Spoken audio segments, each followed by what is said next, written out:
What's up, guys? Today we have Dungeon Punks. What's Dungeon Punks, Gameocide? I'm gonna tell you. Dungeon Punks is a 2D side-scroll game, but in kind of the oldie arcade fashion where you go up and down on the screen and then defeat your opponents from essentially the lane you're in. And here we have, treasure chests, bases we can destroy, and power-ups. But what's cool about this is they added RPG elements to level up your character throughout the levels. Let's begin. Hey, Gameocide, is there any voice acting? No, there's no voice acting here, but we do have dialogue on the bottom of the screen telling the whole story. Funniest thing about this kind of linear story is that it's not so linear because they add a lot of jokes and funny comments here, and they also, you're fighting for the king and then you accidentally kill his bird and you thought that was the thing you had to kill, and then you have to go hide because he's gonna sick lawyers on you and you're gonna get in trouble, and sometimes it's so funny. When it comes to how the world works, essentially it's a different area for every few levels, and every level is absolutely different and it's awesome, and you can choose to go back to those levels whenever you want to level up your character and then go back to the harder levels. Yo, Gameocide, is the combat pretty dope? Well, the combat is what it is, essentially. I mean, you have a different amount of weapons that you can use, and I would say there's a fair amount, and they all look different. Thank God. Thank you guys so much for developing weapons that don't look the goddamn same. That's really awesome. You'll be using different spells and different combo attacks to defeat your enemies throughout the levels. You get to pick what character you start out with at the beginning of the game, but eventually you'll unlock all these characters through leveling up, and each character has its own special abilities and strengths and weaknesses.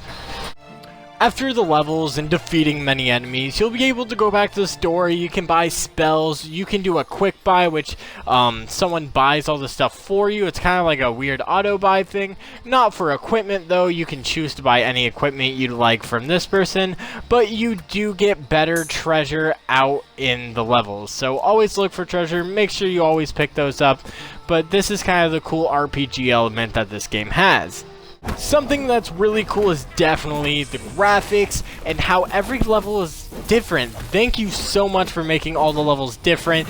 You always see something new every, few levels, and it's nice to see. Something that's always the same and not good though is definitely the boss battles. It seems like they're very generic and you just hack and slash your way to victory using rage points as well. And rage is picked up throughout the levels and it's a huge attack. And please nerf these birds. These birds are assholes!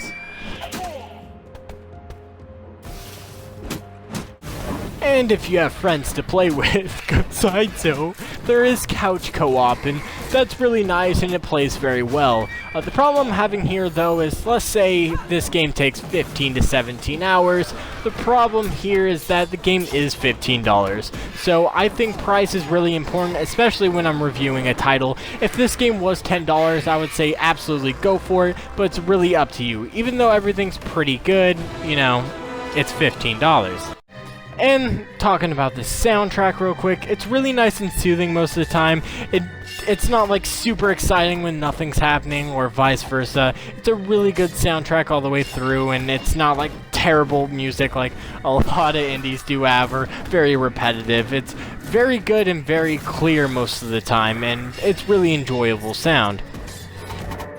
If you like the old arcade games and you want kind of a remastered version of one of those games, this is kind of it, and it's kind of funky storyline, really good graphics, decent combat. I mean, there's not very many variations, but it comes together pretty well. This game's going to get a 7.5 out of 10 on Gameocide. Thank you guys so much for watching and supporting this channel. Woohoo!